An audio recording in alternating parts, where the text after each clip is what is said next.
ಕಂಸನ ಸೋಲು. ಮಥುರಾದ ಕ್ರೂರ ರಾಜ ಕಂಸನನ್ನು ಎಲ್ಲರೂ ಭಯಪಡುತ್ತಿದ್ದರು.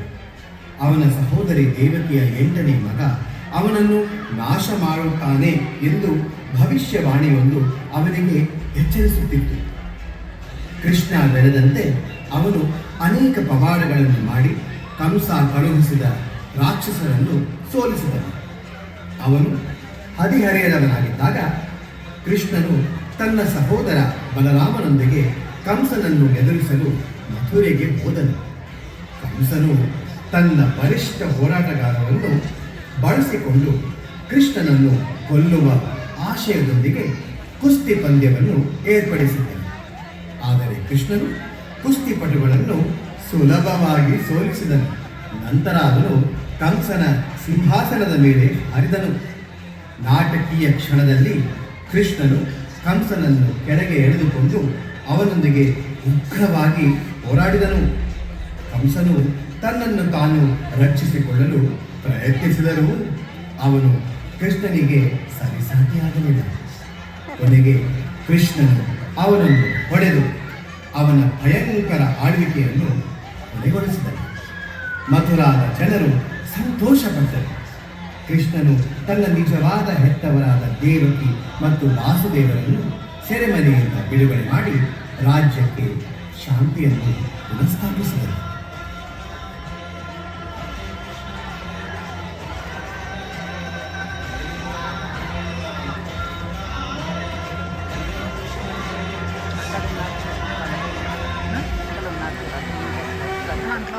हे केशव हे माधव हे गोविंद रक्ष रक्ष पाहि पाहि परमानंद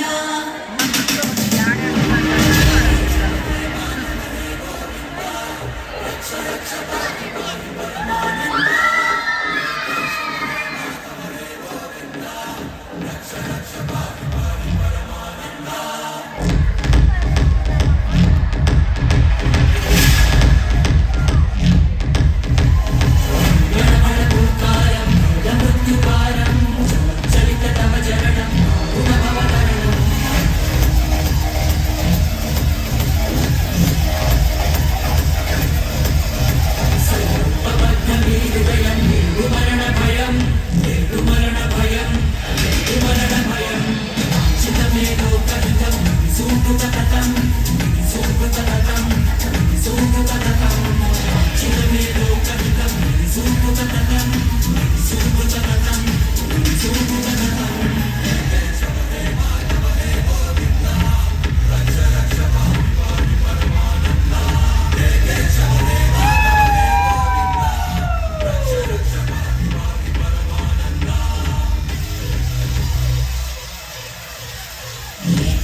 ಪಟ್ಟಾಭಿಷೇಕ. ಕಂಸನಂತಹ ದುಷ್ಟ ಶಕ್ತಿಗಳನ್ನು ಸೋಲಿಸುವ ತನ್ನ ಧ್ಯೇಯವನ್ನು ಪೂರೈಸುವ ಮೂಲಕ ಅನೇಕ ಸಾಹಸಗಳ ನಂತರ ಮತ್ತು ಕೃಷ್ಣನು ಭಾರತದ ಪಶ್ಚಿಮ ಕರಾವಳಿಯಲ್ಲಿ ದ್ವಾರಕ ಎಂಬ ಭವ್ಯ ನಗರವನ್ನು ಸ್ಥಾಪಿಸಿದನು. ದ್ವಾರಕವು ತನ್ನ ಭವ್ಯತೆ ಮತ್ತು ಶಾಂತಿಗೆ ಹೆಸರುವಾಸಿಯಾದ ಸಮೃದ್ಧ ಮತ್ತು ಶಕ್ತಿಶಾಲಿ ರಾಜ್ಯವಾಯಿತು. ಸುತ್ತಮುತ್ತಲಿನ ಋಷಿಗಳು, ಯೋಧರು ಮತ್ತು ನಾಗರಿಕರು ಭಾಗವಹಿಸಿದ ಭವ್ಯ ಸಮಾರಂಭದಲ್ಲಿ ಕೃಷ್ಣನನ್ನು ದ್ವಾರಕಾದ ರಾಜನನ್ನಾಗಿ ಪಟ್ಟಾಭಿಷೇಕ ಮಾಡಲಾಯಿತು. ಅವನ ಪಟ್ಟಾಭಿಷೇಕವು ನ್ಯಾಯ, ಸಾಮರಸ್ಯ ಮತ್ತು ಆಧ್ಯಾತ್ಮಿಕ ಬುದ್ಧಿವಂತಿಕೆಯ ಸುವರ್ಣ ಯುಗದ ಆರಂಭವನ್ನು ಸಂಕೇತಿಸುತ್ತದೆ. ಅವನ ಮಾರ್ಗದರ್ಶನದಲ್ಲಿ ರಾಜ್ಯವು ಪ್ರವರ್ಧನಮಾನಕ್ಕೆ ಬಂದಿತು ಮತ್ತು ಅವನು ತನ್ನ ಜನರನ್ನು ಭೂಮಿಯ ಒಳಗೆ ಮತ್ತು ಹೊರಗಿನ ಬೆದರಿಕೆಗಳಿಂದ ರಕ್ಷಿಸಿದನು.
ಎಲ್ಲರ ಹೃದಯಗಳನ್ನು ಸೆರೆಹಿಡಿದರು.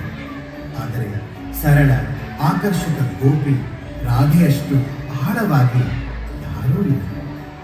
ಒಟ್ಟಿಗೆ ಅವರು ಸುಂದರವಾದ ತೋಪುಗಳಲ್ಲಿ ಮತ್ತು ಯಮುನಾ ನದಿಯ ಬಳಿ ಆಟವಾಡುತ್ತಾ ಹಾಡುತ್ತಾ ಮತ್ತು ನೃತ್ಯ ಮಾಡುತ್ತಾ ತಮ್ಮ ದಿನಗಳನ್ನು ಕಳೆದರು.